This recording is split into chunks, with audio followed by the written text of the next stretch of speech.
మా కాల్ వచ్చే టైం అయింది ఇంకా రాలేదే ఒకసారి ఫోన్ చేద్దాం. అమ్మా ఎంత వర్క్ ఆఫీస్లో. అమ్మ వచ్చావా రా కూర్చో అలసిపోయినట్టు వెళ్ళి టీ పెట్టుకొస్తా. వద్దులే అత్తయ్య మీకెందుకు శ్రమ. అదేంటమ్మా అలా అంటావు అసలే అలసిపోయి వచ్చావు నేను పెట్టుకొస్తా ఉండు. అయ్యో అత్తయ్య టైం 9 అయిపోయింది ఉండండి నేను త్వరగా వంట చేసేస్తాను. అయ్యో వద్దమ్మా నేను ఆల్రెడీ వంట చేశాను నువ్వు అలసిపోయి పడుకుంటావని. ఆఫీస్కి రెడీ అవ్వమ్మా క్యారేజ్ కట్టి పెడతాను. బంగారు తల్లి ఏం చేస్తున్నావు అమ్మా? ఏం లేదు అత్తయ్య జస్ట్ ఫోన్ చూస్తున్నాను అంతే. చెప్పండి. ఈ ఇల్లు చూసావమ్మా? ఈ ఇల్లు మీ మావయ్య నేను ఇద్దరు రెక్కల కష్టం మీద ఇల్లు కట్టావమ్మా. మీ ఆయనకు నొప్పు తగలకుండా చేసావమ్మా. నేను ఇచ్చి పెళ్లి చేయడానికి ఎన్ని కష్టాలు పడ్డామో నిన్ను కూడా చెప్పానని చెప్పానమ్మా.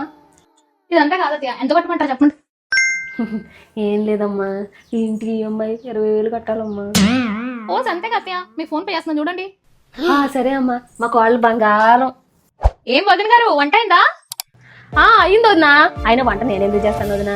మా కాళ్ళు ఉంది కదా జాబ్ చేసుకుంటే వంట అంతా తనే చేస్తుంది. ఇప్పుడు కూడా తనిచ్చిన టీ తాగే ఎలా బయటకు వచ్చారు మీరు పిలిచారు.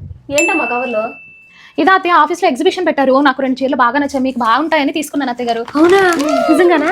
అవును అత్తయ్య గారు ఒక్కొక్కటి 10,000 రూపాయలు. ఒకటి 10,000 అంటే ఎంత బాగున్నాయో. బుజ్జి వచ్చి అన్నం పెట్టు. ఏంట్రా అలసిపోయి వచ్చి కూర్చుంటే కోళ్ళ అన్నం పెట్టమంటావు? నువ్వు పెట్టుకొని తినొచ్చుగా లేకపోతే నన్ను అడగొచ్చుగా నేను పెడతాను.